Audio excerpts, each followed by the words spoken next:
Je vous mets deux vidéos, les deux pépites du week-end. Vous allez voir, surtout la dernière, elle est juste magnifique. Je les avais pas vues, on était en grand marathon de 24 heures, d'ailleurs ça continue. Il y a le lien de la pétition dans le titre du live, je vous le mets dans les commentaires. Mais on regarde tout de suite les pépites du week-end. La France, j'aime la culture française, j'aime le peuple français, mais je n'aime pas les tendances dictatoriales d'Emmanuel Macron. Ah, vous dites que Emmanuel Macron a une tendance dictatoriale? France, ça implique Alors, la France est immiscée dans les élections de Roumanie et l'ambassadeur de France sur ordre d'Emmanuel Macron a discuté avec le président de la Cour constitutionnelle, celle qui a annulé les élections en Roumanie. L'ambassadeur de France est en train de faire la tournée ces dernières semaines dans toutes les régions roumaines afin de persuader les hommes d'affaires et les institutions roumaines de soutenir mon contre-candidat. Le maire de Bucarest. Donc vous dites qu'il y a une ingérence d'Emmanuel Macron dans l'élection. Alors surtout bougez pas et attendez la deuxième vidéo. Mais en attendant, s'il vous plaît, un petit like, un petit partage comme d'habitude pour que ça puisse circuler parce que c'est important ce qu'on vient d'entendre. Et n'oubliez pas de vous abonner. La France, c'est la dictature. Emmanuel Macron, c'est la dictature. Bah, c'est pas nous qui l'avons dit, c'est le candidat roumain. D'ailleurs, je vous explique quand même, aujourd'hui, c'est les élections en Roumanie. Il explique qu'Emmanuel Macron fait des problèmes d'ingérence pour casser ces élections. Pourquoi? Dites-vous qu'une seule chose, c'est que le candidat, le premier candidat, ils l'ont mis de côté, ils l'ont évincé, ils ont annulé les élections. Il y a un deuxième candidat, eh bien lui aussi, c'est le même que le premier. D'ailleurs, il va prendre le premier ministre et ils veulent sortir de l'Union européenne. Et ils ont voulu casser tout ça. Là, ils sont en panique totale. Alors, on va voir ce qui va se passer aujourd'hui. C'est très compliqué. Je vous donnerai des nouvelles ce soir sur les élections en Roumanie. J'espère qu'il va passer, ce candidat. Sincèrement, j'espère qu'il va passer. Et bravo à lui de crier haut et fort ce que nous, ce qu'on appelle nous les complotistes, vous savez, les contestataires, les résistants, les patriotes de France, n'arrêtent pas de dire, oui, on avance en dictature. Moi, je dis qu'on est en démocrature. C'est une dictature dissimulée, tout simplement. Mais c'est exactement ce qui se passe. Maintenant, on regarde la deuxième vidéo qui est lunaire, totalement lunaire, et on en discute d'ailleurs juste derrière. N'oubliez pas les amis, on bombarde de likes et de partage pour faire plaisir à notre copain Emmanuel Macron. Et n'oubliez pas la pétition si vous voulez dégager Macron, si vous n'en pouvez plus de Macron, allez dans le titre du live et dans les commentaires, c'est super important. Pétition officielle sur le site de l'Assemblée nationale, ça a son importance. C'est dur de se connecter, mais allez-y, on peut y arriver. Alors là, vous nous dites réveillez-vous. Dans un instant, vous savez de quoi on va parler, Georges Simion. En France, quand vous avez quelqu'un qui est un migrant en situation irrégulière, il faut quand même le marier, sinon le maire est condamné. Eh oui. Incroyable. Voilà, je savais. Et la démocratie.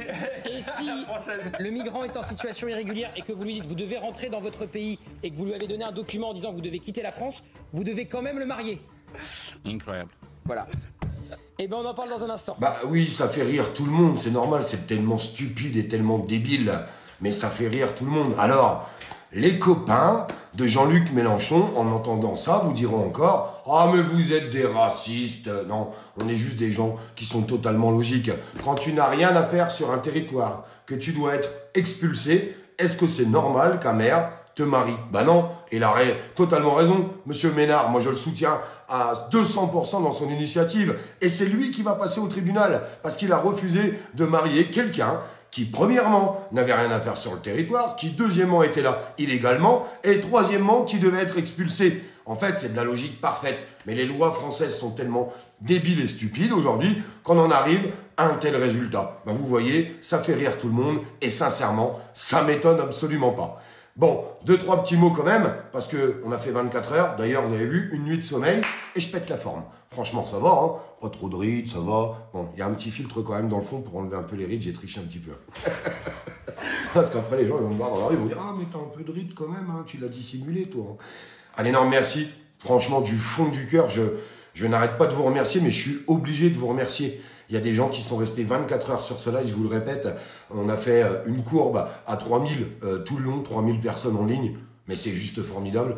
C'est là que je me suis aperçu que j'avais un réel soutien et je m'en rends compte tous les jours, à chaque fois qu'on avance. Et tout ça, c'est possible juste grâce à vous. Sincèrement, je vous le dis, juste grâce à vous. J'ai une communauté qui est juste formidable.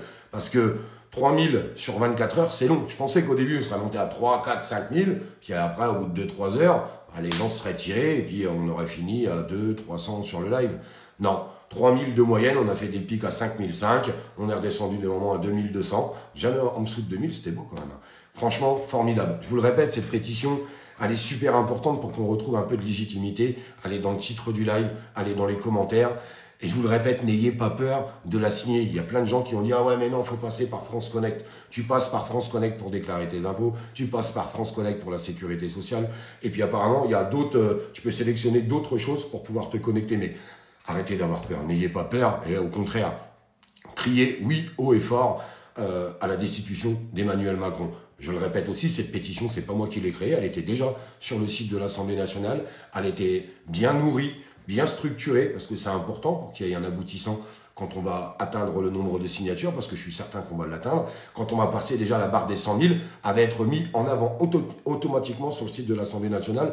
Et là, après, elle obtient une grande visibilité. Et je ne vais pas vous mentir, si elle atteint 100 000, après les médias, ils en parlent. Ils sont obligés d'en parler, vous verrez, on en reparlera. Alors faites ce qu'il faut, elle est en train de monter. Je crois qu'on est dans les 22 ou 23 000 signatures. Ça continue de monter. Ça aurait été une pétition classique, elle serait déjà à 100 000, 200 000, s'il n'y avait pas besoin de se connecter, machin, bidule. Faites l'effort, connectez-vous, faites-le. On ne va pas venir à 5 h du matin vous chercher chez vous parce que vous avez signé une pétition pour activer l'article 68 sur la destitution d'Emmanuel Macron. Mais j'entends trop de gens dire on n'en veut plus d'Emmanuel Macron, alors prouvez-le, tout simplement, s'il vous plaît. Prouvez-le, prenez 2 minutes, faites signer vos familles, vos proches, vos amis. C'est super important que ça puisse se diffuser un maximum. Je ne vais pas lâcher, je vais continuer de dénoncer, mais je ferai des petites piqûres de rappel sur cette pétition. Et faites vraiment signer votre entourage, je vous jure, sincèrement, c'est très important. On peut y arriver tous ensemble, j'en suis persuadé. Donc des moments, j'en parlerai pas, mais je mettrai le lien dans le titre du live, je le mettrai dans les commentaires et continuez de la propager, vous, un maximum sur les réseaux sociaux. Vous prenez le lien de la pétition et vous la partagez un max pour que ça puisse se diffuser. Comme ça, on arrive à faire les choses. Mais franchement, un bon élan. Je vous répète, la pétition était à 150 signatures. Elle avait obtenu 150 signatures en un mois. Et là, en 24 heures, on lui a remis 22 000, 23 000 signatures dans la tronche. Donc, c'est une grande réussite. Et ça, c'est formidable. Ça, c'est vraiment formidable. C'est grâce à vous. Ça m'a pris un peu de temps, un peu fatigant.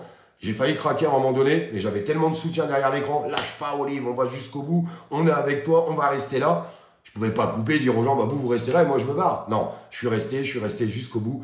Et c'est tout simplement grâce à vous. Je vous le répète, n'oubliez pas de vous abonner parce que tout ce genre d'actions qu'on fait au quotidien, pourquoi on était 3000 en live? Parce que les pages génèrent beaucoup d'abonnés, beaucoup de visibilité et tant mieux que bien se passe. C'est comme ça qu'on arrive à faire les choses. Je remercie Nicolas Dupont-Aignan d'être passé pendant ces 24 heures sur le live. Je remercie Florian Philippot d'être passé sur le live. On a eu Jim, on a eu Marc Doyer, on avait Francis Lalanne qui était avec nous, on avait Lolo La Provoque qui était avec nous, Charbel des Frères Dissidents qui était avec nous. Bref, tout un tas de monde et tous ceux qui étaient là pendant des heures et des heures et des heures. Je vous embrasse du plus profond de mon cœur.